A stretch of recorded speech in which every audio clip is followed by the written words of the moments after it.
Bueno, y vamos a abrir el canal en vivo, así yo puedo ir viendo si hay algunas preguntitas.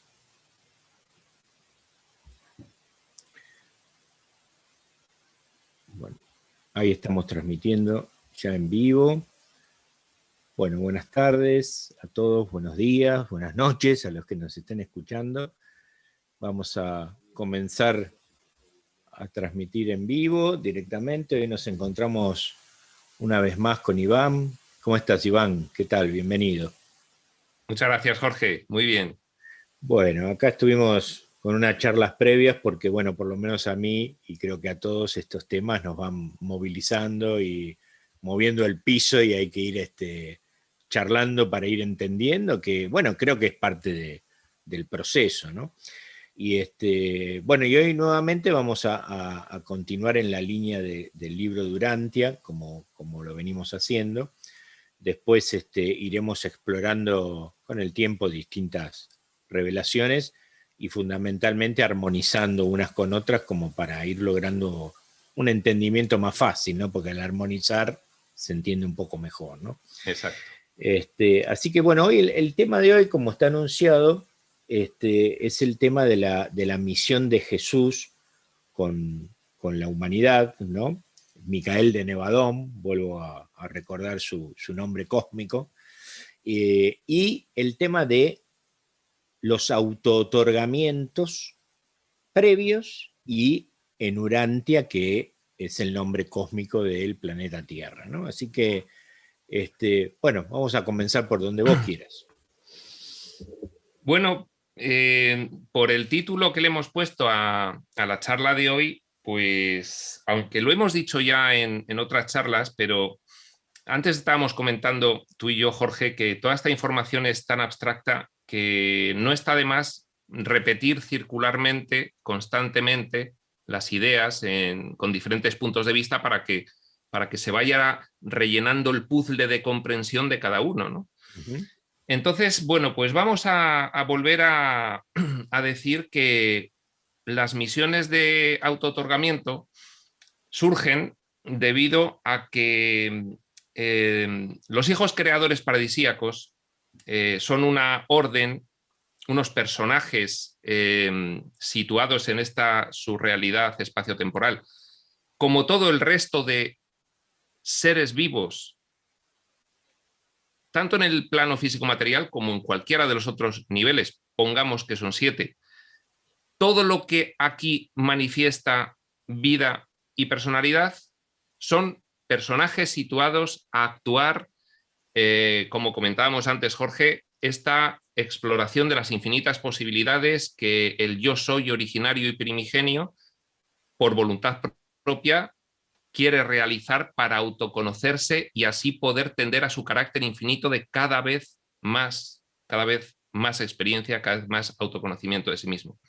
Bueno, por lo tanto, aquí todos somos personajes. Hay unos personajes que responden a un propósito que es el de involución. Nosotros somos representantes, por ejemplo, muy dignos de ese propósito de involución. Exacto. Nosotros hemos decidido bajar hasta la nada para luego poder divinizarnos, conocernos, realizarnos y subir de nuevo hacia el todo.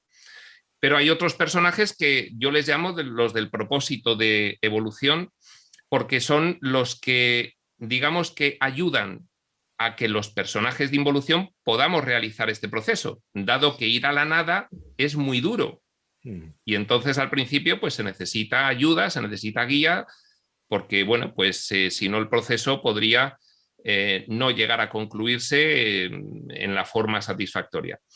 Entonces, un hijo creador paradisíaco elige un espacio. En ese espacio, lo voy a decir resumidamente, digamos que crea su universo local, y en ese universo local pues es una región donde él queda encargado un poco de establecer el plan de Dios para que todo este proceso se produzca.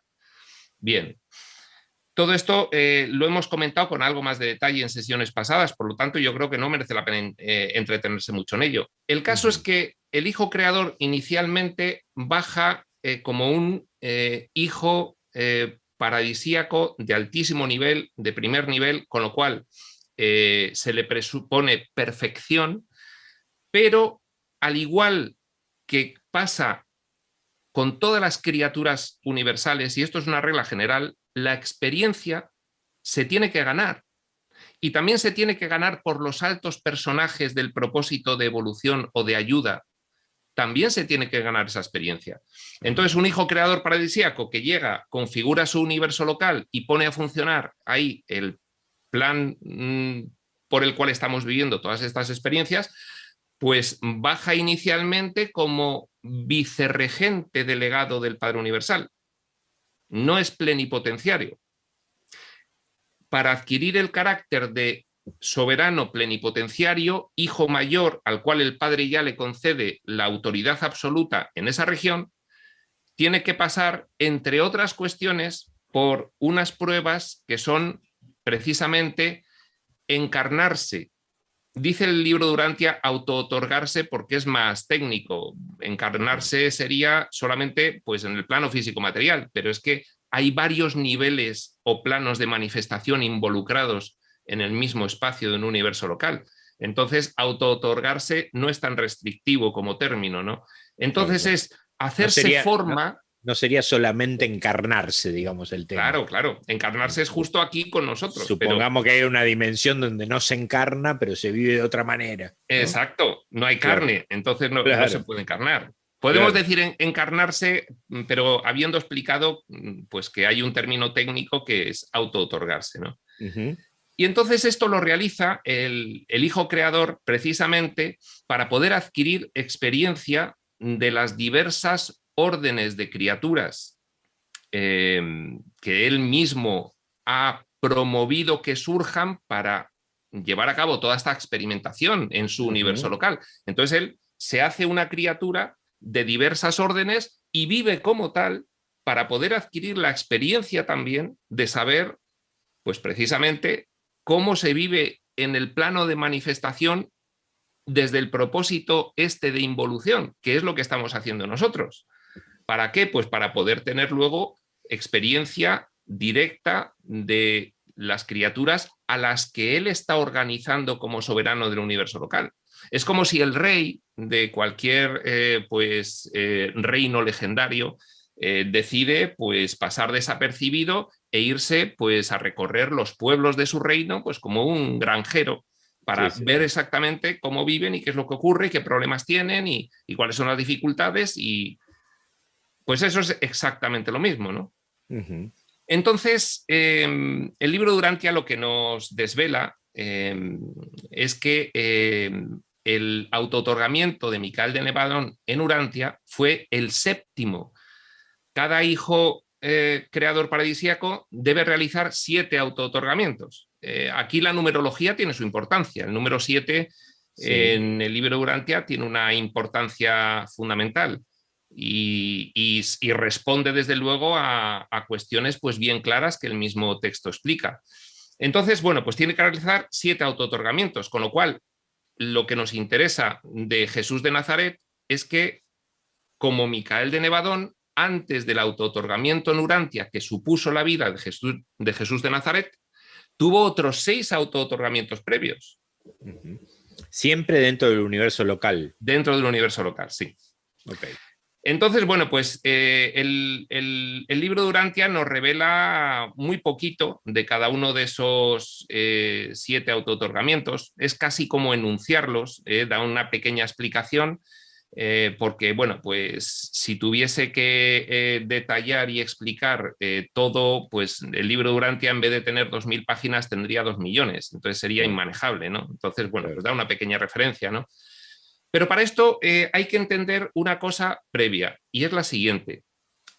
Todos los personajes que surgen en los diversos niveles del propósito de evolución, es decir, del propósito de ayuda, todos esos personajes que surgen, digamos que lo hacen con una jerarquía organizativa muy concreta, de forma que el libro de Urantia ya sabemos que no habla del plano de planificación, que hablan otros textos revelados posteriores, solo habla del plano de manifestación. Entonces, en un universo local, el hijo creador genera su propia cohorte de personalidades que le van a ayudar, y luego permite a su vez que se genere la vida de los personajes del propósito de involución, que empieza no solamente en los planetas habitados en el plano físico material, sino en otras dimensiones, en el mismo espacio del universo local, ¿no? De forma que, pues como ya sabemos todos los que estamos en el camino de la espiritualidad y bueno, pues leemos y nos informamos, los personajes del plano físico material que somos nosotros no somos los únicos. Hay otros niveles, hay otros personajes, imaginémonos que hay 7 planos de manifestación, pues habría otro inmediatamente colindante con el nuestro, que sería el conocido tradicionalmente como astral, que el libro de Urantia dice que es el morontial, y luego habría otros niveles donde hay personajes de ambos propósitos, pues también desarrollándose, experimentando, en fin. Entonces, cuando un hijo creador decide auto-otorgarse en las criaturas que él mismo ha habilitado o creado dentro de su universo local, pues nosotros sabemos cómo ha sido la vida de Jesús de Nazaret, pero, por ejemplo, el primer auto-otorgamiento fue en calidad de unos personajes que el libro de Urantia les llama los hijos Melquisedec. Es una de las creaciones del hijo creador paradisíaco, cuando ya ha configurado el universo local, crea órdenes de personajes, y una de ellas son los hijos Melquisedec, otra los hijos Lanonandec. O sea el primer auto-otorgamiento fue como hijo Melquisedec, por ejemplo. Pero ese otorgamiento sería en el orden de los de ayuda. Sí. Porque ellos son de ayuda. Sí. Sí, en los 7 auto-otorgamientos hubo pues exactamente 4 que fueron en personajes del propósito de ayuda y 3 que fueron en personajes del propósito de experimentación. Claro, como para vivir todo, como para vivir todos los aspectos. Bien, entonces, sí. Melquisedec y después Lanonandec. Mira, el primer auto-otorgamiento, y además no se puede decir mucho de esto porque los textos de los auto-otorgamientos previos son todos iguales, tienen la misma estructura, te dice el libro Urantia. Pues lo primero fue en un hijo Melquisedec, entonces adoptó la forma de un hijo Melquisedec y estuvo viviendo como un Melquisedec, haciendo lo que hace un Melquisedec, pues durante un tiempo. Y entonces, luego te explica, lógicamente, que la labor de Micael como hijo Melquisedec fue espectacular. Claro, no podía ser de otra forma, ¿no? Porque es un personaje pues, de un nivel de divinización superior a cualquier otro dentro de todo el universo local. Es normal, ¿no? Es el hijo creador paradisíaco del universo local, ¿no? El segundo auto-otorgamiento fue en forma de un hijo Lanonandec. El tercero fue en forma de un hijo material. Un hijo material, nosotros como mejor vamos a comprender que es un hijo material es recordando a Adán y Eva. Adán y Eva son de una orden que se les llama hijos materiales, cuya función es cuando en un planeta habitado se llega a un determinado punto evolutivo de las razas protohumanas, pues bajan para aumentar, para mejorar, para perfeccionar el nivel fisiológico evolutivo, dejando pues una serie de semillas repartidas por todo el mundo de forma que hacen que esas razas evolucionen desde un punto de vista fisiológico más rápidamente. Ya sabemos que en la evolución de la nada al todo, primero tiene que haber, nosotros podemos verlo en lo que es todo el conjunto de seres vivos de nuestro planeta, ¿no? Partes de la ameba y llegas al Homo sapiens sapiens. Bueno, pues en esa evolución tiene que haber primero pues una fisiología apta que permita luego una intelectualidad apta y que permita luego un discernimiento intelectual, pero tiene que ser por ese orden. Bueno, pues los hijos materiales lo que hacen es elevar el nivel evolutivo fisiológico en un determinado momento evolutivo planetario. Bueno, pues esos son los Adanes y Evas. Pues Micael de Nevadón estuvo auto-otorgado como un hijo material y tuvo su función y fue a un planeta y, en fin, lo hizo muy bien. Y no nos dice mucho más en el libro de Urantia. Ese fue el tercer auto-otorgamiento. Tercero, sí. El cuarto fue como un serafín. Un serafín es de las órdenes de personalidades que provienen del espíritu infinito, se les llama espíritus ministrantes, son lo que conocemos más vulgarmente como la orden de los ángeles.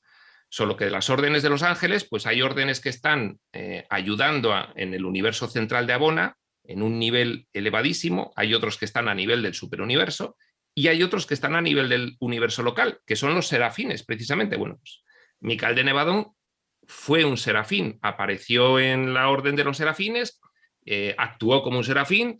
Esto siempre que ocurre no se sabe quién es el serafín en el que está auto-otorgado el hijo creador, con lo cual pues genera bastante estrés, por decirlo de alguna forma, el que se sabe que Micael está auto-otorgado en forma de serafín, pero no se sabe qué serafín es. Entonces, claro. Todos los serafines están como diciendo, ¿quién será? ¿Quién será? ¿No? Al final se acaba descubriendo porque su actuación siempre es espectacular, ¿no? Ese fue el cuarto auto-otorgamiento. Y esos son los 4 auto-otorgamientos en los que Micael de Nevadón se encarna, dicho vulgarmente, ya lo hemos explicado, en criaturas descendentes, en criaturas del propósito de evolución, en criaturas del plan de ayuda. Ahora vienen otros 3 auto-otorgamientos, el quinto, el sexto y el séptimo, en el que ya va bajando, porque además el hijo Melquisedec pues es más elevado en consciencia y en dignidad que el Lanonandec, que es más elevado que el hijo material, que es más elevado que el serafín. Ahora vienen, pues fíjate, en la quinta se auto-otorga como un progresor mortal en fase semiespiritual. ¿Y qué significa esto? Claro, ¿Qué significa esto? Tú imagínate, Jorge, que tú acabas el ciclo de reencarnaciones y entonces ya consideras que no tienes nada que hacer ya en el plano físico-material. Y entonces ya te quedas como estacionario en el plano astral o morontial, que es muy largo. Cuando culminas el proceso evolutivo en el plano morontial, después viene el nivel que podríamos llamar el quinto, que es el plano semiespiritual. El libro Durantia le llama espiritual, pero yo prefiero llamarle semiespiritual por no confundirlo con la realidad originaria, que es espíritu. Esto es quinto nivel. Y entonces, los del quinto nivel ya pues van a la capital del superuniverso de Orbontón, nuestro séptimo superuniverso, o sea, salen del universo local. El universo local es un ámbito morontial y ya en fase semiespiritual se sale del universo local y se va a la capital del superuniverso de Orbontón. Bueno, pues allí aparece un progresor, un mortal progresor semiespiritual, y es otro auto-otorgamiento de Micael de Nevadón. En un personaje del propósito de involución, pero que ya ha progresado 2 niveles, 2 grandes niveles, ¿no? Ajá. ¿Y qué función tienen ellos ahí? ¿Se sabe eso? Cuando tú haces la carrera de ascensión que describe el libro Durantia, que, bueno, pues ya sabemos que desde un punto de vista de la realidad originaria es un proceso mental puramente, porque todo esto es un sueño y todo es mental. Pero, sin embargo, desde el punto de vista de manifestación dentro de los escenarios, nosotros lo vivimos como un viaje con diferentes cuerpos. De hecho, aquí tenemos un cuerpo, en el astral tenemos otro cuerpo, y en el semiespiritual tenemos otro cuerpo. Lo que pasa que son diseños, según asciendes, cada vez con implantes menos limitativos de la experiencia. Entonces, un progresor semiespiritual, pues, bueno, podría ser, por ejemplo, uno de los reveladores que tenemos nosotros, alguno de los reveladores que tenemos nosotros ahora mismo canalizando información en el planeta. Podría ser Ramta o podría ser Cryon, cualquiera. No, porque esos son muy... O ya están más evolucionados. Esos son ya de vuelta. Ya están. Claro. No, sería otro tipo de canalizaciones que se reciben menores, que no suponen pues grandes textos reveladores como estos que estás nombrando, ¿no? Estos son de otro nivel, ¿no? Bueno, pues imagínate pues una personalidad con un grado de avance muy notable, una personalidad que ya está en un estado en el que está encarrilándose ya hacia las fases finales de la ascensión, ¿no? Eso sería un progresor morontial en estado semiespiritual. Quinto auto-otorgamiento. El sexto va bajando y lo hace en un progresor mortal, pero en fase morontial. En vez del quinto nivel que hemos dicho, sexto. Es decir, la colindante con la nuestra séptima. Claro. Y entonces, bueno, pues también hace una aparición como un personaje que está evolucionando. En ese nivel, cuando ya estás, pues has superado lo que es la confusión de la muerte, has acabado el ciclo de reencarnaciones y decides ya seguir progresando, pues lo que dice el libro de Urantia es que vas sucesivamente a la capital del sistema, en este caso la capital de nuestro sistema de Satania es Jerusalén. Ahí pues tienes que realizar una serie de labores muy largas, es decir, nuestra vida física no es nada en comparación con el tiempo que tienes que estar ahí progresando. Luego vas a la capital de la constelación, en nuestro caso la constelación de Norlatiadec, que es la nuestra, cuya capital es Edentia. Bueno, pues allí estás también durante mucho tiempo aprendiendo un montón de cosas y dándote ya pues misiones y tal y cual. Y luego llegas finalmente como último paso de esa sexta dimensión borontial, como último paso a la capital del universo local, a Salvintón. Y ahí ya cuando te certificas que has acabado esa fase morontial o de sexto nivel, ya te mandan a la de quinto nivel, a la capital del superuniverso. Bueno, pues esto es como una fase previa, ¿no? Entonces se auto-otorgan un progresor mortal en una fase previa a la que hemos descrito en el quinto auto-otorgamiento. Y bueno, pues esto es el sexto auto-otorgamiento. Y por supuesto, siempre el libro de Urantia nos dice que el ejemplo que da Mical de Nevadón en cada auto-otorgamiento como una criatura como el resto de las otras es pues siempre espectacular, es un ejemplo y en fin, de ahí se aprende muchísimo pues por todo el universo local. Igual que nosotros hemos aprendido muchísimo de la vida de Jesús aquí y nos ha servido pues como un referente de progreso espiritual. Bueno, pues los 6 auto-otorgamientos, claro, pues han sido un motor de evolución espectacular para todas las criaturas del universo local, ¿no? Claro. Y ya por fin el séptimo auto-otorgamiento, el final, el que le acredita además como que ya ha completado toda esa carrera experiencial que el hijo creador necesita para poder tener el poder plenipotenciario en su universo local, ya no dependiente como delegado del Padre Universal, pues fue precisamente en Urantia. Y esto tiene una historia muy bonita que tenemos que enlazar con esa sesión que hicimos de la rebelión de Lucifer.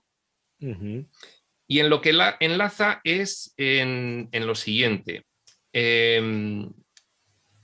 Pues hace 500.000 años, el soberano del sistema de Satania, en el cual está nuestro planeta, se revela. Lucifer arrastra a los príncipes planetarios de 37 planetas habitados, de los 690 tiene que llegar a ser hasta 1000, pero como van evolucionando, pues habitados solo había 690 en ese momento.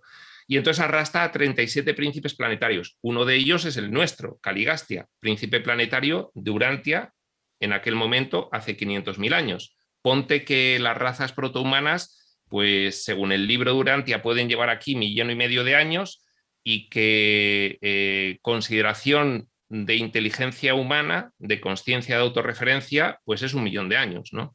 Entonces, a los 500.000 años, pues Caligastia llega como príncipe planetario, pasan 200.000 años y hace 300.000 años se adhiere a la rebelión de Lucifer. Eso ya dijimos que fue pues un trastorno fortísimo para nuestra historia evolutiva, fortísimo, porque bueno, claro, pues estar sometido a una rebelión, ya lo explicamos en aquella sesión, pues tiene unas consecuencias extraordinariamente perniciosas, es decir, el atraso es tremendo el que se produce, ¿no? Y en este planeta, pues ya sabemos cuando hablamos de la rebelión de Lucifer que Mical de Nevadón no atajó esta cuestión inmediatamente, dejó que se expandiese la rebelión hasta sus últimas consecuencias, porque alguien puede preguntar, ¿pero por qué no se hizo nada? Bueno, pues claro, ya explicamos en aquella serie que las justificaciones de los altos designios divinos no son fáciles de comprender por nosotros, pero aún así el libro de Urantia te da toda una serie de razones por las que Micael no intervino. Bueno, el caso es que la rebelión se desarrolla en Urantia y hace 38.000 años pues deciden enviar a unos hijos materiales, a los Adanes y Evas planetarios, a elevar la simiente biológica del planeta. Y estos Adanes y Evas planetarios no se adhieren a Lucifer, pero son engañados por insidiosas maquinaciones de Caligastia y acaban cometiendo un error. El error es simplemente que tenían unos parámetros de su misión y no los terminaron de cumplir. Con lo cual, a la historia evolutiva de Urantia, de tener un príncipe planetario que se adhiere a una rebelión de soberano del sistema, se le junta el que además los siguientes hijos descendentes que bajan en misión de ayuda con una misión concreta fallan también. Y eso fue hace 38.000 años. Bueno, pues a partir de ahí, cuando llega el séptimo auto-otorgamiento de Micael de Nevadón, pues decide que sea en Urantia. Y esto no nos damos cuenta, no podemos comprender profundamente lo que implica esa decisión para nosotros. Es decir, es como si nos tocase el gordo de la lotería. Es decir, de 10 millones de planetas habitados potenciales que tiene un universo local, 10 millones se elige el nuestro, debido a ese carácter pernicioso que tuvo nuestra historia evolutiva. El retraso que había, claro. El retraso que había un sin Dios, un caos aquí monumental, ¿no? Antes de continuar, a partir de que Micael de Nevadón decide hacer el séptimo auto-otorgamiento en Urantia, hay que decir que los 7 auto-otorgamientos de Micael de Nevadón se producen en un periodo de 1.000 millones de años del tiempo de Urantia. Mira vos. 1.000 millones de años, es decir, cada 150 millones de años se produjo uno de esos auto-otorgamientos. De forma que, el sexto, que es el último que había hecho antes de venir aquí como Jesús de Nazaret, fue hace 150 millones de años, ¿de acuerdo? Claro, es que el tiempo estándar del universo local se vive de forma muy diferente a cómo se vive en las esferas habitadas. O sea, no es la misma forma de computar el tiempo. Son implantes de diseño los que tenemos aquí de sucesividad temporal mucho más intensos que los que se tienen en otros niveles. Entonces, bueno, pues para nosotros pasa muchos años y arriba para los seres que son inmortales, pues no, esos personajes son inmortales y no pasa el tiempo así como para nosotros, ¿no?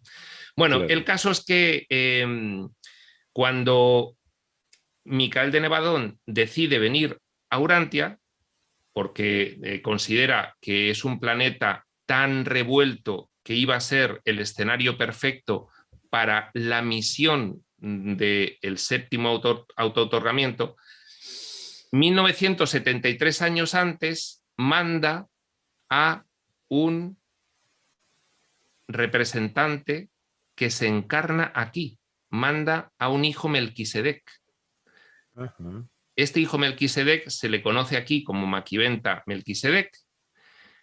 Yo he hecho una investigación profunda y le he asociado con Hermes Trismegisto. Quien quiera ver pues esa investigación, hice 4 vídeos consecutivos para justificarla. Están en una serie de mi canal Espacio Sutil que se llama El Kybalión y ahí se puede ver esa justificación. Entonces este Maquiventa Melquisedec, que yo asocio con Hermes Trismegisto, pues vive en la época de Abraham. Y le envía a Micael de Nevadón para ir preparando, porque el sin Dios era tan brutal aquí en la Tierra que tenía que enviar a alguien para que se fuese recuperando al menos el concepto de monoteísmo, para que el séptimo auto-otorgamiento, ya como Jesús de Nazaret, tuviese unos fundamentos previos que hiciesen que fuese aprovechable la misión. Y entonces, pues casi 2000 años antes, viene este hijo Melquisedec, Maquiventa Melquisedec, luego pasa a la historia por la tradición hermética como Hermes Trismegisto, que ha influido, por supuesto, en todas las culturas, y eso también lo justifica el libro de Urantia, y prepara el camino para que llegue por fin el autootorgamiento. Date cuenta que, claro, en 150 millones de años que se decide, pues da tiempo perfectamente. Cuando ya dice Michael de Nevadón hace 38.000 años, han fallado Adán y Eva, pues elijo Urantia. Y ahí ya dice, bueno, pues antes de bajar voy a mandar a un hijo Melquisedec a que vaya preparando el camino, porque si no la misión no va a tener mucho sentido, porque es que estos no atienden a nada, están absolutamente desatados, ¿no? Están Claro, en un claro, nivel claro. tremendo, ¿no? Sí, sí, sí, sí. Y bueno, pues ya por fin, cuando se va a producir el séptimo autootorgamiento, pues el libro de Urantia lo que nos cuenta es precisamente la misión, qué parámetros tenía la misión de Micael autootorgándose como Jesús. Y entonces, bueno, pues son unos parámetros que según los vas oyendo, pues vas diciendo, claro, es muy normal que tuviese esos objetivos, ¿no? Pues mira, el primer objetivo y fundamental, muy genérico, es hacer la revelación de la naturaleza del Padre Universal para todo el universo local. ¿Pero cómo? ¿Es que no lo hizo en los 6 autootorgamientos previos? No, porque en cada uno de los autootorgamientos, y por eso son 7, se revela un aspecto de la Trinidad. En el primer autootorgamiento se reveló el aspecto conjunto de la voluntad trinitaria de Padre Universal, Hijo Eterno y Espíritu Infinito, las 3 personalidades de la deidad. En el segundo, del Padre y el Hijo. En el tercero, del Padre y el Espíritu. En el cuarto, del Hijo y el Espíritu. En el quinto, del Espíritu. En el sexto, del Hijo. Y en el séptimo autootorgamiento, la principal misión era revelar la naturaleza del Padre Universal. Con lo cual nos vuelve a tocar la lotería otra vez. Y podemos aprovechar y distinguir un poquito esto cuando hablaste del Hijo Universal, de la primera escinción que tuvo, digamos, que no es con lo que conocemos nosotros como Padre, Hijo y Espíritu Santo, ¿no? O sea, ese hijo nosotros... que es Jesús no es el hijo del que estás hablando vos. No, fíjate, claro. Todo esto viene de que, bueno, primero, debido a nuestra historia evolutiva y a la rebelión de Lucifer y a la falla o error de Adán y Eva, bueno, pues teníamos aquí un cacao tremendo. Entonces, el mismo Maquiventa Melquisedec, Hermes Trismegisto, permite que mantengamos ciertas confusiones, porque no se nos podía contar tantas cosas. Sí que tiene un pequeño grupo de gente mucho más consciente y más preparada a los que les da el máximo conocimiento que les pudo dar, que de ahí viene luego la tradición hermética, pero en general, pues al resto dejó que tuviésemos conceptos erróneos.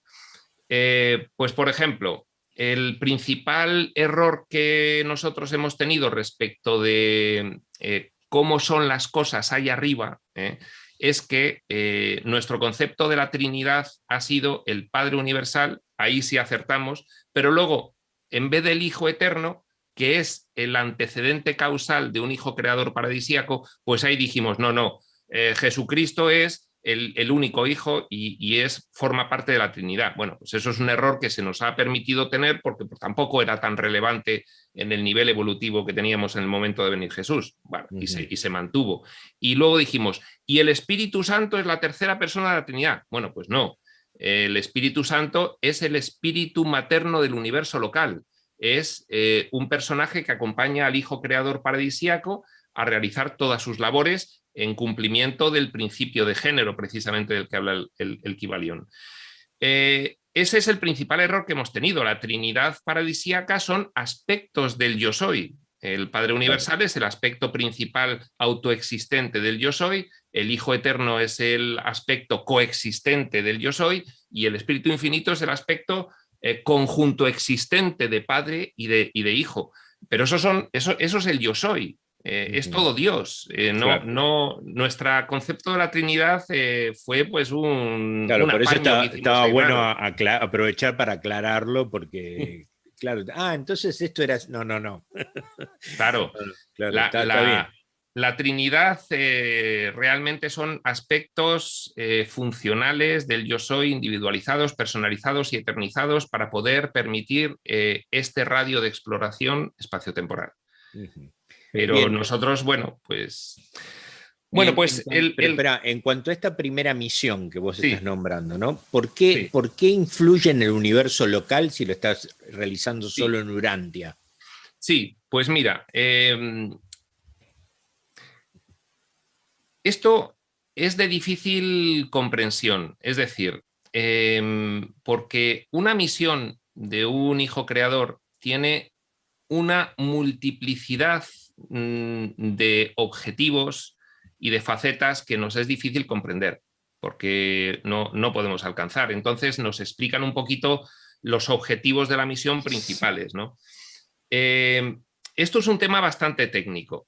Cuando un hijo creador se autootorga por séptima vez, completa el ciclo de autootorgamientos que le confieren ante el Padre Universal la experiencia suficiente para poder tener ya poder plenipotenciario en su universo local.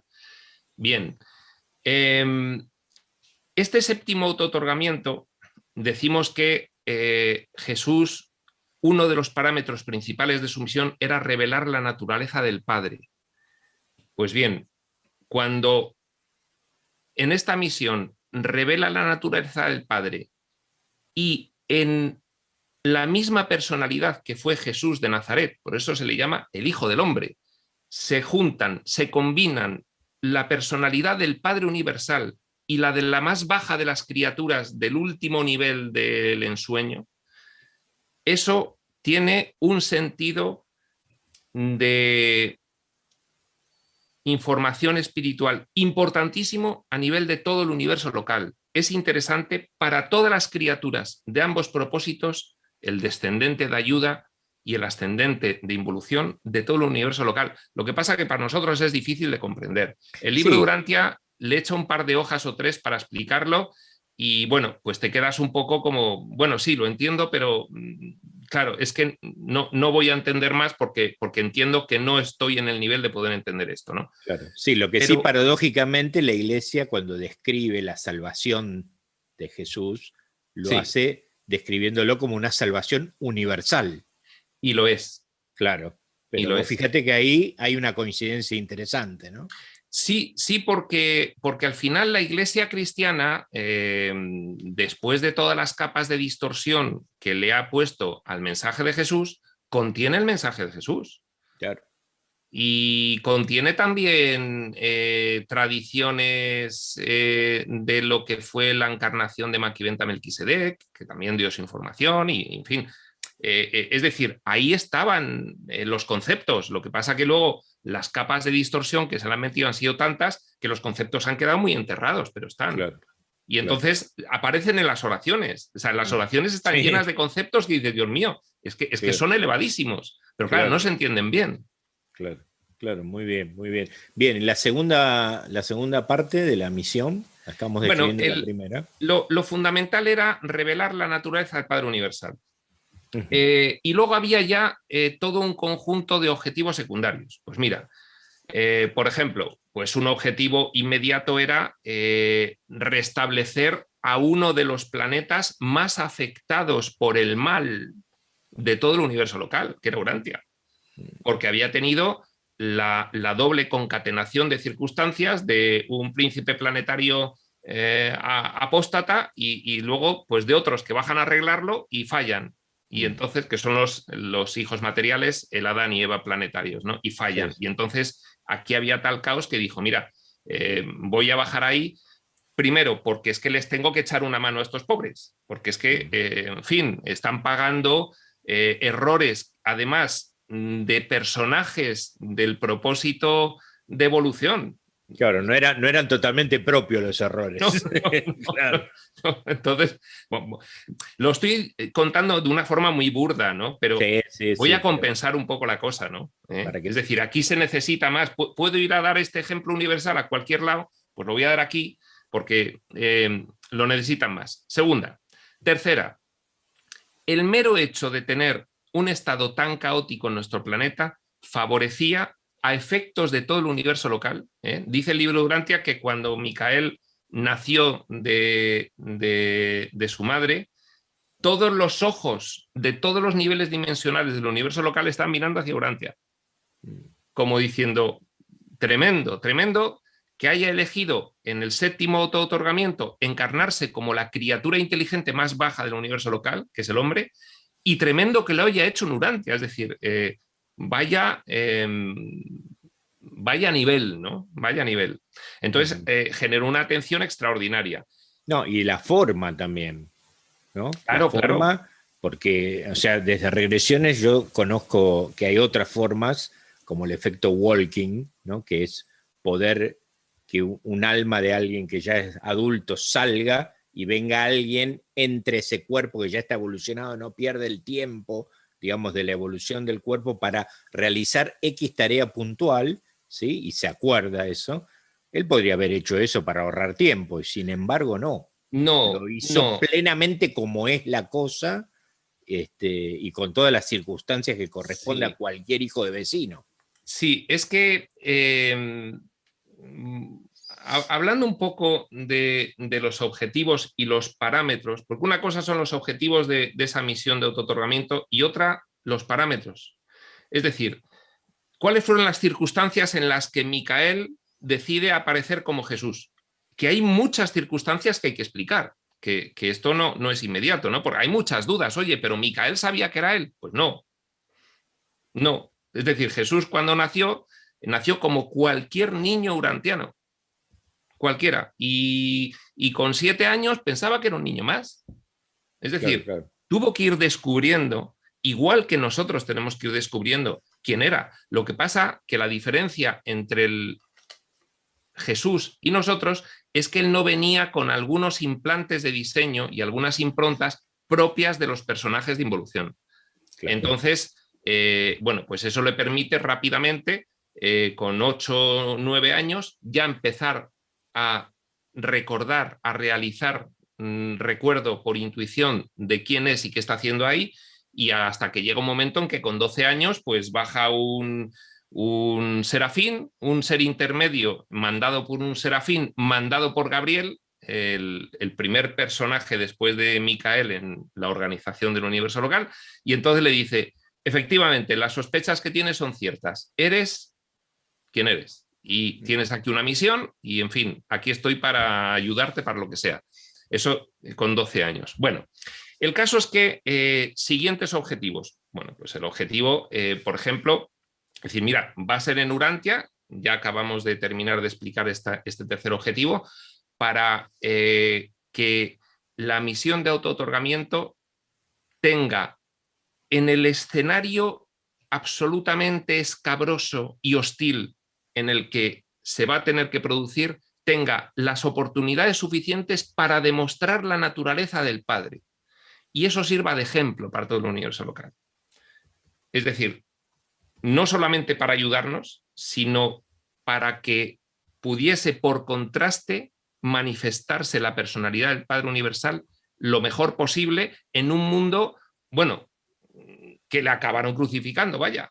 En fin, que es que en ningún otro auto-otorgamiento le ocurrió lo que le ocurrió en Urantia.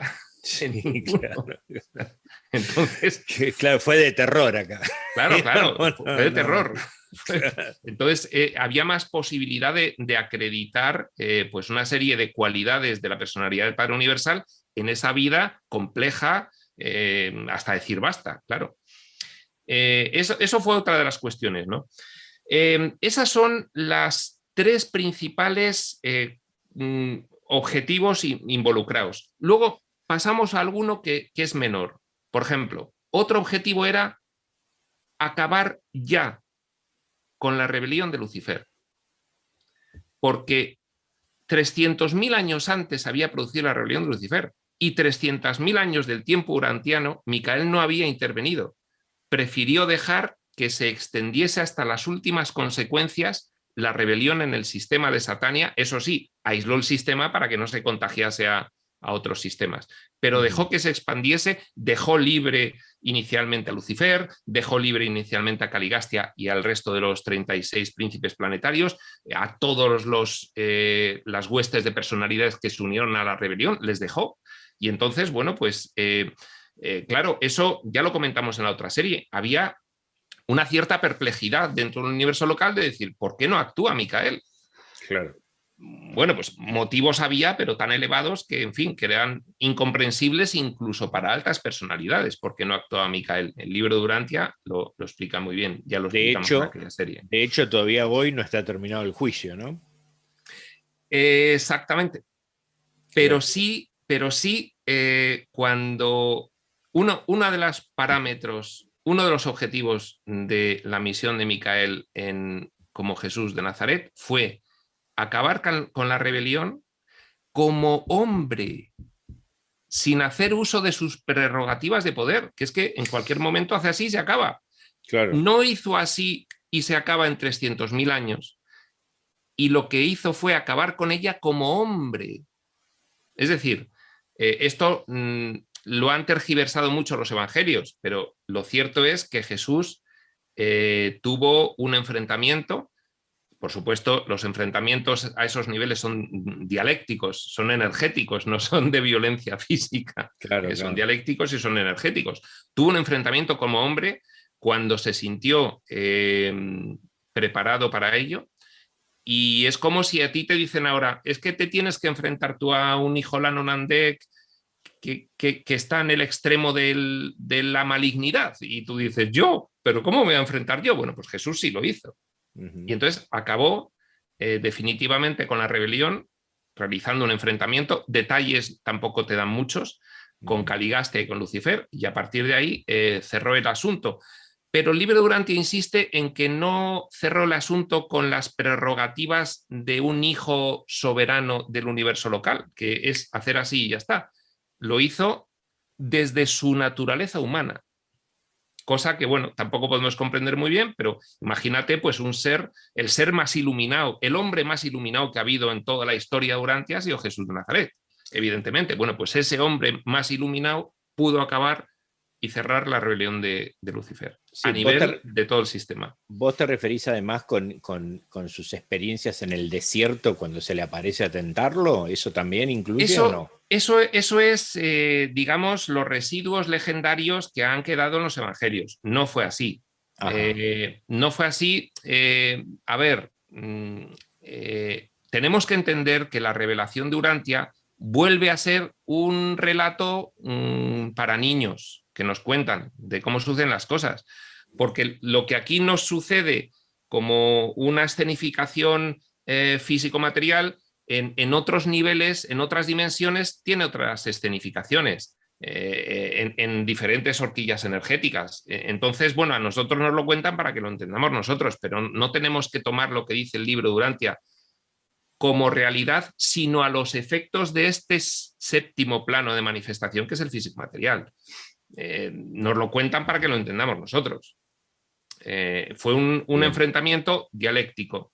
Fue una tentación, efectivamente, no fue en el desierto, fue en el Monte Hermón, en fin, cambia un poquito porque los evangelios, pues al final también están afectados por la mitificación y tal, ¿no? Entonces, bueno, me hizo pensar eso porque, como decís, como hombre dijiste, sí, me hizo pensar en esa escena, ¿no? Sí. Pero vos cuando decís como hombre, ¿a qué te referís? ¿Por qué como hombre? Imagínate, dime, pues el que hayas oído tú que ha sido el personaje humano más iluminado de toda la historia. Bueno, Gandhi, por ejemplo. Sí, o Buda, o en fin, el que sea, ¿no? Sí. Bueno, pues o el propio Jesús. Un auténtico sí. Iluminado. Bueno, claro. Jesús, por supuesto, estaba mucho más iluminado que todos ellos, porque no tenía los implantes de diseño del personaje de involución. Entonces, se enfrenta desde la naturaleza humana, pero al máximo nivel de evolución. Y eso le basta Entiendo. para cerrar definitivamente la influencia, porque eso no quiere decir que, es decir, eso fue como paráis ya aquí, paráis, es decir, dejáis de de realizar la actividad que realizáis en pro del mal, paráis. Luego, a partir de ahí, vinieron muchas otras consecuencias ya desencadenadas por esa decisión de Micael que se tomó por Jesús de Nazaret. Es que esto no es fácil de entender, pero se tomó por Jesús de Nazaret. No. Porque tuvo que descubrir No, que y era lo un que habrá parámetro de la misión. significado. Es decir, Claro. Jesús Y no lo que habrá nació con los significado parámetros de para la él. misión en mente, tuvo que ir descubriéndolos. No. Es Eso, una sí. persona muy Sí. iluminada, se vuelca al interior y toda la información que necesita, ahora nos dicen que lo hagamos por registros acásicos. Bueno, él era una persona tan iluminada que empezó a descubrir de su interior todo lo que necesitaba saber. Claro, Bueno, y entonces claro. consigue también ese objetivo. Luego, bueno, objetivos, pues luego había objetivos menores, bueno, pues tienes que, en fin, todo esto, por supuesto, viene, lo explica el libro de Urantia, viene a través de Emmanuel. Emmanuel es el embajador de la Trinidad paradisíaca en el universo local, es la persona más importante junto con Micael, son del mismo nivel, es el embajador. Entonces, Emmanuel, cuando se va Micael a auto-otorgar por séptima vez, y aquí en Urantia, pues le dice, mira, el padre tiene estos parámetros. Entonces, bueno, pues los parámetros más importantes los hemos estado diciendo y había otros parámetros menores. Pues bueno, pues tienes que conseguir que cambie el punto de inflexión evolutivo de las razas humanas del planeta. Tienes que impedir que se haga una religión sobre tu persona. Eso no lo he expresado bien. No tienes que promover que se haga una religión sobre tu persona. Y Jesús no promueve que se haga una religión sobre su persona, sino sobre el contenido de su mensaje, y aún así, pues Y se realiza. Se realiza una religión sobre su persona. Bueno, pero por ejemplo, no deja nada escrito, no permite que nadie haga un dibujo de él. Eso era algo que a los apóstoles, a los discípulos les dijo, no se pueden hacer dibujos sobre mí, no podéis anotar por escrito lo que digo. Ya después veremos, pero por ahora ni yo voy a escribir nada. Pues otro de los parámetros de la misión era, pues por ejemplo, podía haber tenido una relación de pareja, pero no podía tener hijos, no podía dejar descendencia, un auto-otorgamiento de un hijo creador. Todo esto para impedir luego la idolatría y para impedir pues precisamente lo que al final pues no pudo impedir, y es que se hiciese una religión completamente mítica e idólatra sobre su persona, en vez de sobre el contenido del mensaje, ¿no? Y bueno, pues por ejemplo, pues por eso Jesús eligió en los parámetros de su misión, se le permitía tener alguna relación de pareja y no hijos. Bueno, él eligió no tener tampoco ninguna relación de pareja. Luego ha habido mucho mito con María Magdalena y de hecho, bueno, pues ha habido películas de cine en las que se le emparejaba con María Magdalena. Bueno, pues tendría una amistad fraternal intensísima con María Magdalena, pero el libro de Urantia dice que no hubo relación de pareja, que Jesús no tuvo relación de pareja. De hecho, cuenta el libro de Urantia que antes de salir de Nazaret, para la vida pública, incluso antes de salir a los viajes que hizo previos a comenzar la vida pública, que hizo muchos viajes previos, lo relata el libro de Urantia también, antes tuvo una propuesta de una pues joven, de una buena familia de Nazaret, y bueno, pues rechazarla no fue fácil. Eso lo cuenta ya pues en lo que es la vida de Jesús, ¿no? Bueno, pues estos son un poco los parámetros de la misión, ¿no?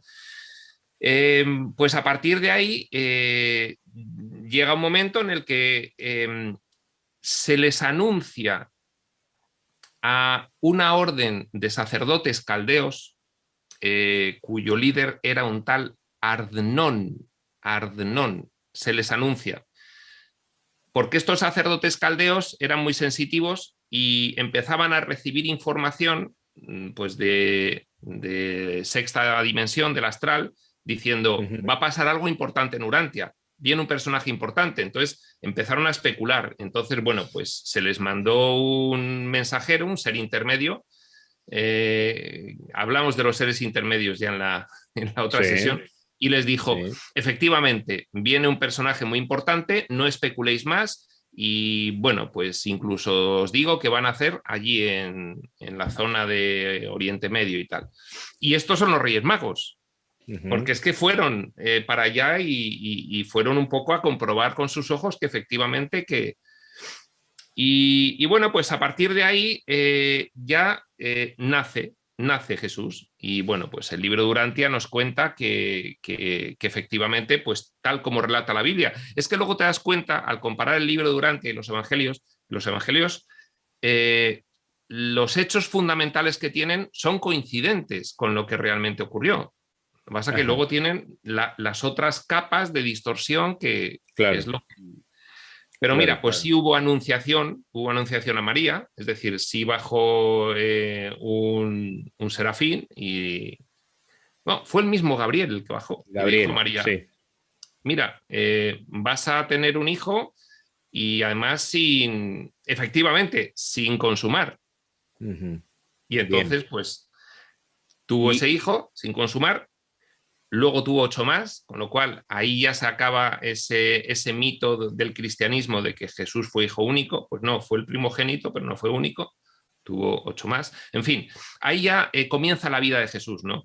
Y lo relevante de los primeros años fue precisamente ese descubrimiento que el niño iba realizando, porque empezaba a sospechar. El niño ya era un niño especial desde el principio, pero empezó a realizar un autodescubrimiento, empezó a tomar conciencia. Yo no soy un niño normal, yo estoy aquí por algo. Entonces, poco a poco, hasta que ya con 12 años, pues le dicen, efectivamente, pues es esto lo que has venido sospechando y ya se te confirma, ¿no? Y entonces, bueno, pues a partir de ahí, una de las cosas interesantes, muy interesantes de esos primeros años, hay muchísimas, el libro de Urantia es extensísimo, pero una de las más interesantes es la siguiente. Fíjate, con 12 años Jesús ya tenía claro que tenía una misión. Tenía que ir un poco dándole nitidez a los parámetros de la misión, pues, pero vamos, ya tenía claro que tenía una misión que realizar y que tenía que ver con su Padre en los cielos, que ya con 12 años decía, no, es una misión que me la encarga mi Padre en los cielos, ¿no? Y entonces pasa un acontecimiento en la vida de Jesús no previsto, y es que José, que era carpintero, pero era un carpintero de los que además hacían construcciones, y precisamente en una obra que le estaba haciendo al rey Herodes, pues tiene un accidente y se muere. Y con 14 años Jesús se tiene que hacer, 13, 14, por ahí, se tiene que hacer el cabeza de familia. Y entonces él, que tenía muchas ganas de empezar su misión, pues tiene que retrasar su misión hasta sacar adelante a su familia y que su siguiente hermano, Santiago, si no recuerdo mal, se pudiese hacer cargo de la familia. Y entonces, fíjate, lo interesante de todo esto es, por muy importante que sea un fin, tú no puedes desatender a los medios para conseguirlo.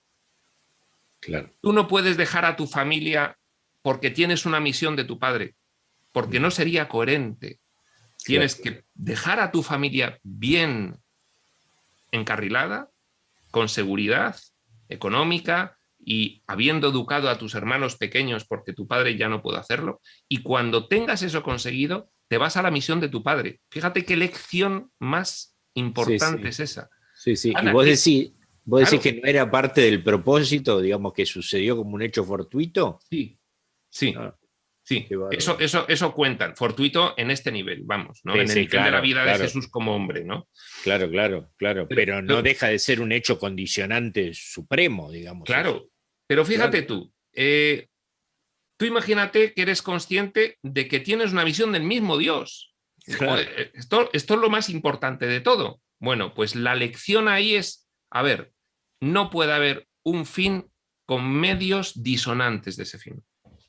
Claro, claro. Y pasaron unos cuantos años, ¿no?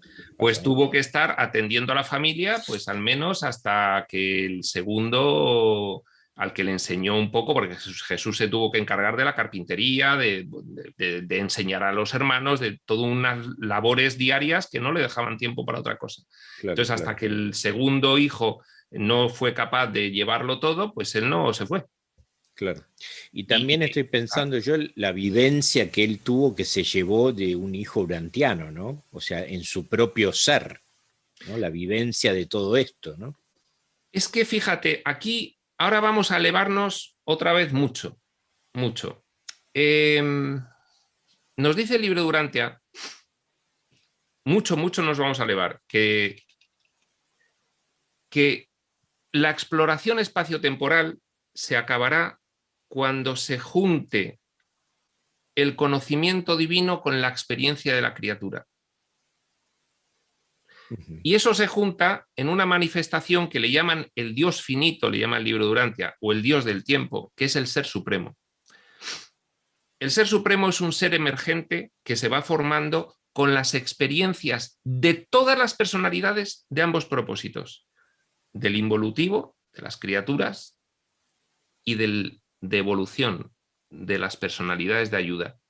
La combinación de ambas experiencias más la sabiduría divina, que es el conocimiento divino aplicado en la subrealidad espaciotemporal, conforman el surgimiento del Dios del tiempo, que es el Ser Supremo, que es una reunificación de todos los fragmentos de los soñadores, si hablamos en términos de los textos modernos. Entonces, es que nos dicen los textos modernos precisamente, Urantia es un planeta especial, es un planeta muy importante para todo el universo conocido. Y cuando empiezas a pensar sobre ello, al principio dices, bueno, eso se lo dirás a todos los planetas, ¿no? Es muy importante. Claro. Eso es a todos. No, pero luego empiezas a darte Claro. cuenta de algunos detalles y empiezas a hilar y te empiezas a dar cuenta de que seguramente no ha habido una historia, una misión de autootorgamiento tan compleja como la de Micael de Nevadón en Urantia. Y que por eso esa misión, el haberla llevado a efecto y haberla conseguido tal como lo hizo, tuvo importancia no solo para el universo local, sino para todo el conjunto de las dimensiones físico-materiales y astrales de los 7 superuniversos. Tal fue la importancia, claro, es que todos decimos, no, la vida de Jesús pues es el ejemplo a seguir, pero no por nosotros solo. Es que es el ejemplo a seguir por todo el universo local, que se fijan en la vida de Jesús y que la tienen glosada y que se la revelan, igual que aquí nos revelan, pues en otros sitios revelan la vida de Jesús en Urantia. Claro. De hecho, sin ver mucho detalle, porque no lo vimos, pero de hecho parece ser la más compleja de las autootorgaciones. Sí, no. De lejos, sus 7, ¿no? A nivel comparado con otros. Sí. Date cuenta que en las previas, primero, empieza con personalidades muy elevadas. O sea, un hijo Melquisedec es de las personalidades más elevadas después del hijo creador paradisíaco y de la brillante estrella matutina, Micael y Gabriel, bueno, y de Manuel, que es el embajador paradisíaco, es que lo siguiente es el padre Melquisedec, que es el jefe de la orden de los Melquisedec. Es muy elevado. Entonces empieza desde ahí y va bajando. La Nonandec, hijo material, serafín, progresor en fase semiespiritual, progresor en fase morontial y ya finalmente la más baja criatura, que es el hombre, ¿no? El hombre. Y el hombre en la cola de la creación, por otro lado, que también lo hemos nombrado, digamos, en el último, exacto, el último ramo de la cosa, ¿no? Entonces, en las previas, él aparecía ya formado como una personalidad Melquisedec, ya formada, o como un hijo material, ya formado. Aquí nace, y hasta que recibe el ajustador del pensamiento, que es esa chispa divina que comentamos antes que dice la religión, hasta que recibe el ajustador del pensamiento hasta los 5 años, está absoluta y completamente desvalido. Claro, claro. Es un niño común y silvestre como cualquier otro. Digamos. Como cualquier otro. Claro. Y entonces ahí había una dificultad propia de todos los auto-otorgamientos que se realizan así, de más sencillo a más complejo. Esa es la primera dificultad. Segunda dificultad, la historia de Urantia. Es que no había otra historia igual, tan compleja en todo el universo local, por las dos fallas consecutivas. La adhesión de Caligasti a la rebelión y la falla de Adán y Eva. No había otra historia igual. Entonces, complejidad añadida adicional. Pero luego surgen otras complejidades que son voluntad del propio Jesús, porque al propio Jesús le ponen un marco, que hemos estado hablando de algunas cuestiones del marco, y él decide hacerse un marco más estrecho todavía. Es decir, se hace voluntariamente más rígido en los planteamientos de los parámetros de su misión. Decide ir más allá. Entonces, pues por ejemplo, el ejemplo yo creo más revelador de esto que acabo de decir es que antes de entrar a Jerusalén a la pasión, desde arriba ya se consideraba que había plenamente cumplido con creces la misión. No tenía que haber entrado en Jerusalén y haberse sometido a la pasión, pero decidió hacerlo. Fue como él lo dice luego en un curso de milagros, que lo revela directamente Miquel de Nevadón, fue como un ejemplo extremo que os di pues para favoreceros todavía más, porque hay mucha enseñanza muy válida desde que entra Jesús en Jerusalén hasta que se produce la muerte en la cruz. Hay una enseñanza extraordinaria. Y eso no estaba en los parámetros de la misión. Eso se lo podía haber ahorrado. Y haber simplemente pues ascendido. Lo mismo que hizo en la cruz, lo podía haber hecho antes. Y ya estaba cumplida la misión. El marco del diseño era extremo, digamos. ¿no? Extremo. O sea, y ya por voluntad suya. Entonces, claro, tú empiezas a juntar todas estas cuestiones y dices, ahora empiezo a entender por qué últimos reveladores nos empiezan a decir, no sabéis lo especial que es vuestro planeta. Claro, ¿no hay noticias de otro problema de este estilo en otro superuniverso? ¿No se sabe? No nos lo dicen. En el libro de Urantia nos dice que en Nevadón, en el universo local de Nevadón, hubo 2 rebeliones previas a la de Lucifer. Precisamente el segundo auto-otorgamiento de Micael en forma de hijo Lanonandek es porque los hijos Lanonandek son los que asumen las funciones de soberanos del sistema y de príncipe planetario.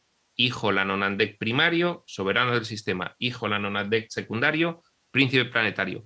Y asumió en el segundo auto-otorgamiento la forma de un hijo Lanonandek porque se produjo la primera rebelión hace 750 millones de años. Y entonces fue para allá a... Bueno, dice el libro de Urantia, es que convenció completamente al soberano del sistema apóstata, le convenció. No le logró llevar hacia el bien, pero el otro le reconoció porque tomó la forma de un igual suyo. Claro, y claro. fue a sustituirle precisamente. Claro. Entonces, bueno, pues lo que dice el libro de Urantia es que, en fin, que todas las personalidades alucinaron de lo que ocurrió allí, ¿no? Es decir, él ya se había enfrentado previamente a 2 rebeliones antes de esta. Y quizás por eso en esta decidió no actuar, porque ya tenía experiencia de otras 2 rebeliones. Y entonces, bueno, pues en esa sabiduría elevadísima, pues pensó que era mejor, en términos generales, para el universo local, en la tercera rebelión, en la de Lucifer, no actuar. Bien, y te quería preguntar algo sobre, digamos, del momento de la muerte. ¿Habla algo Urantia? En especial, ¿qué pasó en cuanto a con su asistencia después de morir o de qué pasó en ese momento? Bueno,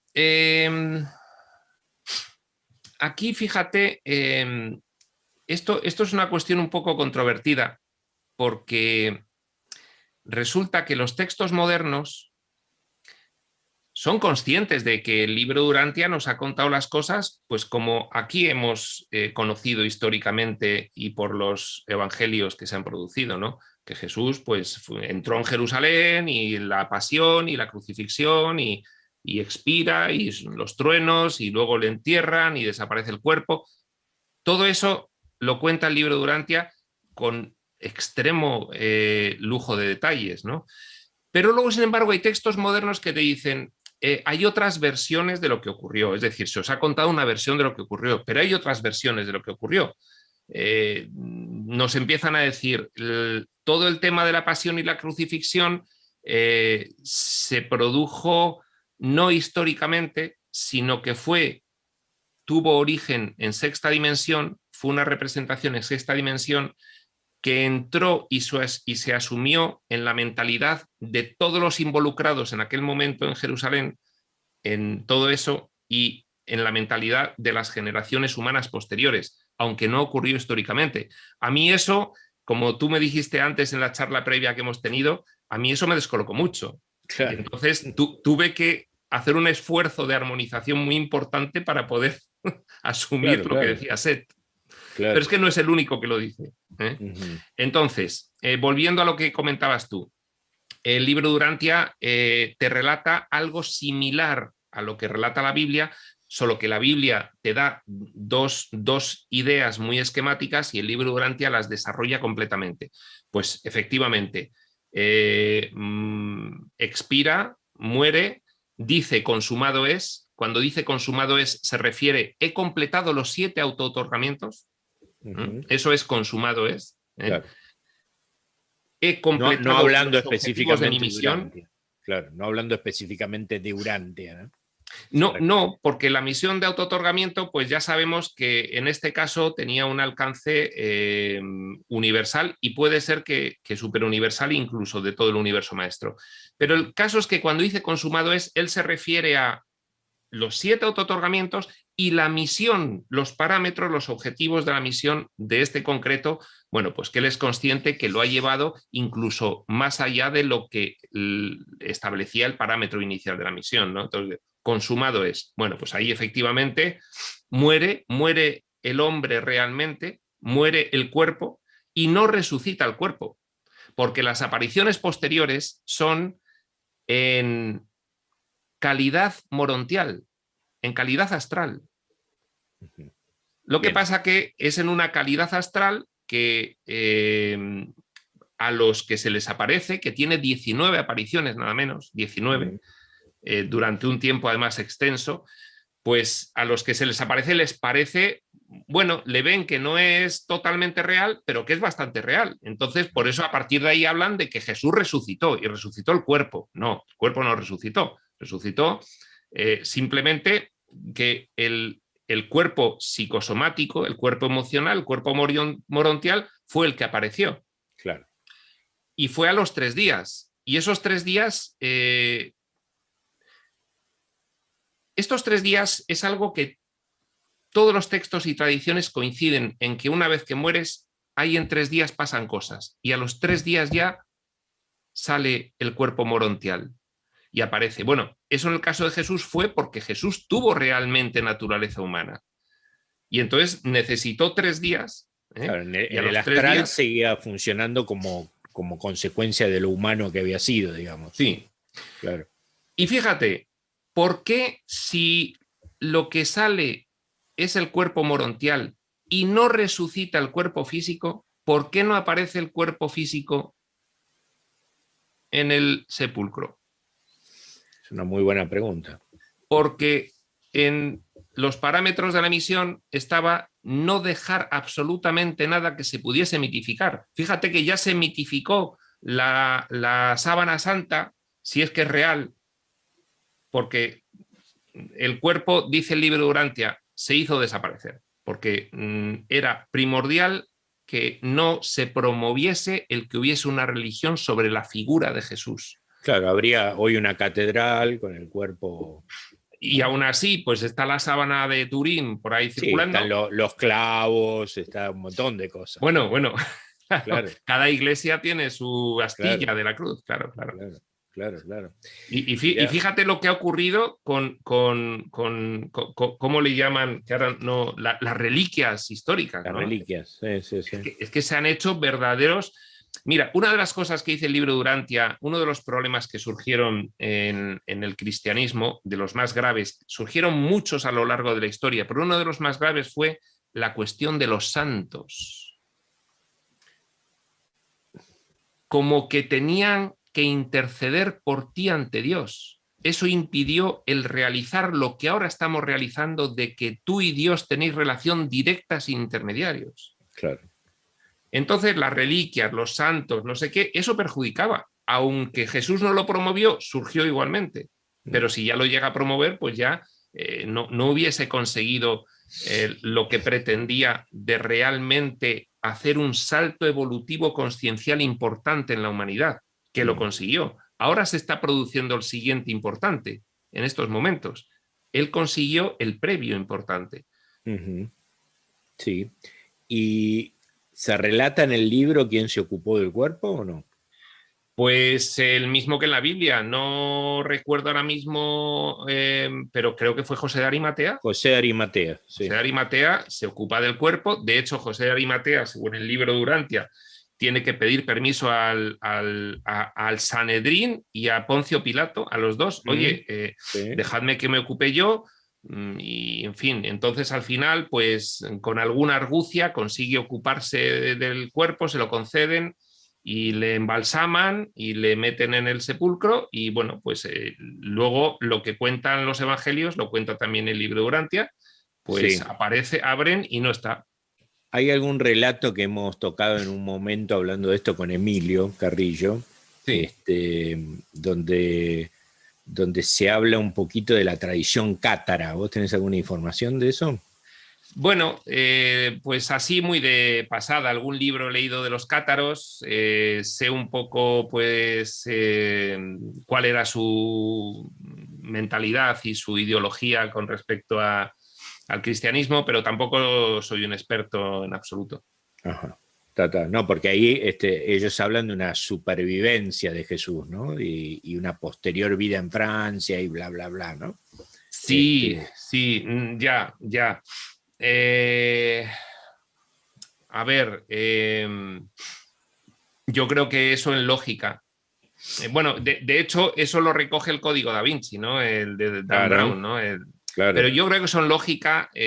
Si tú aplicas un poco la lógica a, a lo que ocurrió con el cristianismo después, admitir toda esta cuestión, pues es como decir, no sé, hay contradicciones en todo esto, ¿no? O sea, yo creo que en Claro, lógica no cuadra. claro.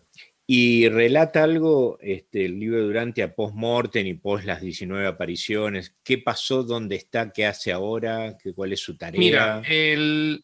lo más importante que sucede una vez que Jesús muere, y desde que empieza a aparecerse, se aparece en muy diferentes sitios, no solamente a los apóstoles, sino a muy diferentes grupos de personas, discípulos, eh, pues a agrupaciones de personas que se habían reunido después de la muerte de Jesús, que ya empezaban a formar lo que eran las bases del cristianismo, por discípulos o apóstoles que habían ido a unos sitios u otros a empezar a proclamar ya el mensaje. Bueno, pues luego se les aparece.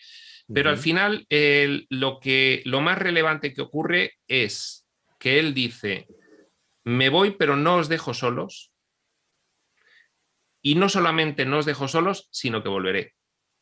Ujú. Y entonces estos son dos cosas diferentes. No os dejo solos es lo que sucede el día de Pentecostés, que la religión lo ha trasladado como una cuestión del Espíritu Santo. Nos deja el Espíritu Santo. Bueno, la religión, lógicamente, pues no tiene datos revelados o no escucha los datos revelados a partir de un determinado momento, y entonces, bueno, pues no es el Espíritu Santo, es el Espíritu de la verdad. También el Espíritu de la verdad aparece en las Escrituras, ¿de acuerdo? Entonces, el Espíritu de la verdad es, yo me voy ubicado en forma humana, pero permanezco aquí con vosotros en espíritu. pero literal. Es decir, Jesús no se ha ido aún. Y ese es el espíritu de la verdad. Y el espíritu de la verdad no solo va para Urantia, va para todo el universo local. Claro. Porque Jesús cambia de estatus con la finalización del séptimo autootorgamiento. Cambia de estatus. No nos pueden explicar todas las implicaciones del cambio de estatus de un hijo creador paradisíaco a un hijo mayor, que es el cambio de estatus, pero es bastante cambio. Y entonces una de las cosas que tiene ese cambio es que puede hacerse ubicuo en su universo local, aparte de tener presencia personal en forma pues semi-espiritual, se hace ubicuo. Y entonces está en todas partes de verdad, ¿no? Eso es uno de los cambios cualitativos del cumplimiento de los 7 autootorgamientos, adquisición de esa experiencia necesaria y cambio de estatus en calidad. Entonces, el espíritu de la verdad, pues para Urantia en concreto, que era un planeta donde más se necesitaba, pues supone que efectivamente, pues por muy dura que haya sido la historia de estos 20 siglos, muy dura, estúdiese la historia de los 20 siglos previos. Entonces, claro, el cambio es importante, o sea, hay una subida del nivel de conciencia de la humanidad efectiva. Y el espíritu de la verdad es como que preserva esa subida, como que la garantiza, ¿no? Como que la consolida, porque a partir de ese momento, toda persona con intención sincera y compromiso declarado, expreso de buscar la verdad, tiene al espíritu de la verdad accesible para él. Muy bien. Bueno, me queda una sola pregunta, que es si el libro de Urantia hace alguna mención especial sobre José y María en algún punto. Sí, de hecho te relata la historia de ambos, las familias de las cuales vienen, un perfil psicológico de los dos. Te hace el libro de Urantia muy detallado, te habla de la forma en la que educaban cada uno a Jesús dependiendo de su diferente tipo de personalidad. Te habla de las dificultades que tuvieron ambos en la comprensión de un niño tan especial como fue Jesús. Te habla de las dificultades aún mucho mayores que tuvo María con Jesús. María, hubo años de la vida de Jesús en que prácticamente se dividía entre darle la espalda, mi hijo está loco y nos ha traicionado, y el amor de madre que tenía por él. Es decir, María lo pasó francamente mal y bueno, María tenía un carácter además muy, muy potente, ¿no? Y entonces para ella fue no solamente la cuestión de la crucifixión final, toda la vida de Jesús para ella fue un problemón tremendo porque, bueno, pues la religión hebrea en aquellos momentos pues era la regla sobre la norma, sobre el dogma, sobre la costumbre, y entonces era tan rígida que tener un hijo que iba diciendo las cosas que decía, para ella era tener un puñal clavado en el corazón todo el día. Sí, sí. Y a la vez la idea subyacente de la espera de un Salvador, de la espera de un Mesías. Eso también debe haber gravitado, ¿no? Es que además Jesús no logró en vida revertir ni de los apóstoles, ni de los discípulos, ni de nadie que le conoció la idea de que estaba una idea arraigadísima de años de dominación romana, de que tenía que venir un Mesías guerrero, terrenal, que se haría rey y que expulsaría a los romanos. Es que no consiguió Jesús en vida desarraigar esa idea ni siquiera de los apóstoles. Mira, hay una anécdota muy bonita que se cuenta de la última cena. La última cena, los apóstoles llevaban ya varios años con Jesús. Es decir, Jesús a veces se desesperaba un poco en lo que se puede desesperar un ser iluminado, ¿no? Sí. De que no lo acaban de comprender. Y entonces en la última cena resulta que se produce en la planta de arriba de una casita y en Jerusalén ya les estaban persiguiendo y buscando, y entonces suben los apóstoles, se ponen a organizar la mesa y tal y las viandas, y empiezan a pelearse a ver quién se sienta a la derecha del maestro. porque pensaban que se aproximaba un momento crucial y quien él determinase que estaba a su derecha, en el nuevo reino que vendría, en el cual él sería el rey de Israel, pues sería el puesto más prominente. Entonces empiezan a discutir entre ellos. Y fue cuando llega Jesús, les ve y se le cae el mundo encima, diciendo, pero por favor, es que os lo he dicho muchas veces, que mi reino no es de este mundo. Y entonces les dice esa frase preciosa, célebre, que es: el que se crea más de entre todos vosotros, que comience por servir a los demás. Y ahí Muy dirime la disputa, se abochornan los apóstoles y ya pues, pues se ordena la cosa y ya pues empiezan a cenar, ¿no? Bueno, no tenía que perder de vista a Jesús que estaba con urantianos, ¿no? Claro, claro, O sea, claro. Sí, eso claro, lo tenía muy claro. No estaba con Melquisedec. No, lo tenía muy claro. De hecho, cuando él entra claro. en Jerusalén sabe lo que va a ocurrir. O sea, son Claro. potenciales tan probables. No es que sepa el futuro no lo sabe nadie. Son potenciales tan probables lo que va a ocurrir si tú entras en Jerusalén en ese momento. Sí. Y toda la gente esperando que entrara en un caballo potente, blanco, con escudo y espada, y entró arriba de un burro. Una cosa que... Claro. No, nada que ver con lo esperado por el inconsciente colectivo del momento, ¿no? Sí. Entonces, claro, es un choque.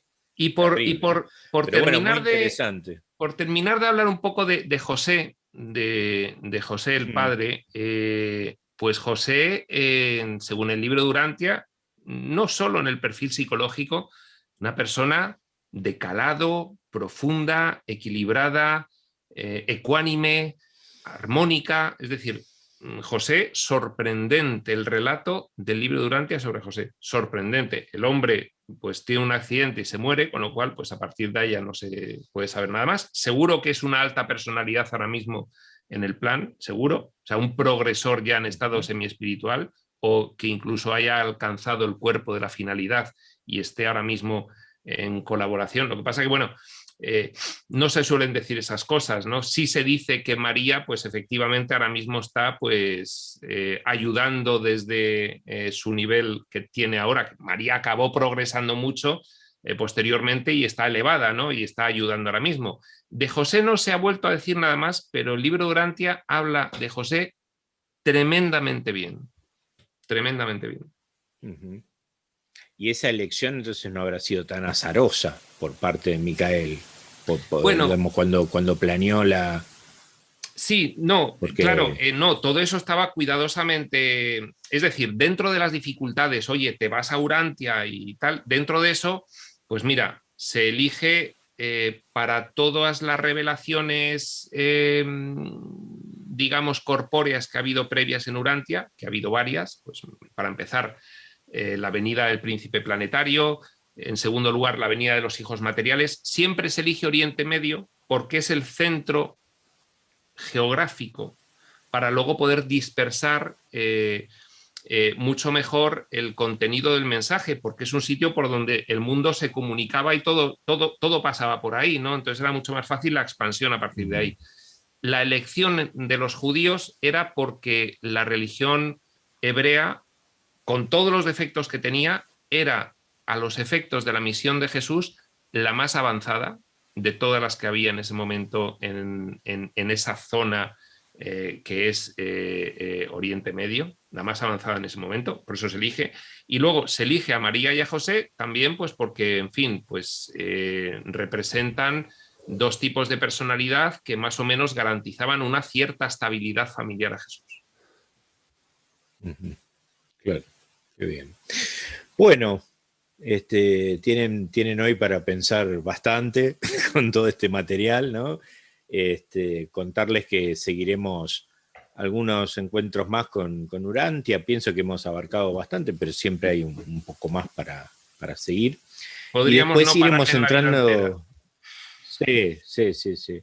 Pero bueno, me interesa a mí ir ampliando con ir entrando después más adelante en otros temas, ¿no? O sea, como un curso de amor, un curso de milagros, reveladeros como Set, Rampa, que ya lo hemos nombrado, e iremos viendo de a poquito, con el tiempo, cada uno en especial, y cómo ir armonizando una cosa con otra, y cómo hay una coherencia de revelación espacio-temporal con respecto a la evolución también de la criatura acá, ¿no? Que eso hay que entenderlo, que también es parte del plan, ¿no? En el sentido Una coherencia tremenda. Bueno, tremenda. Claro. Así que bueno, agradecerte como siempre, Iván, por tu investigación, por tu sabiduría, por la claridad de conceptos, ¿no? Porque esto no es una cosa fácil de explicar. Y bueno, seguiremos. Espero que al público le haya gustado, le interesen o puedan ver otro aspecto, otra visión de toda esta historia de nuestro mundo, ¿no? Pues Así que bueno, agradecerte a seguimos ti, nosotros. Jorge, tu invitación. Bueno, Estoy muchas muy a gracias. gusto contigo en tu programa, o sea que a tu disposición para cuando quieras. Bueno, muchísimas gracias. Y bueno, despedirnos de todos los que han estado escuchando, agradecerles y nos vemos en el próximo encuentro. Y nosotros seguimos por privado.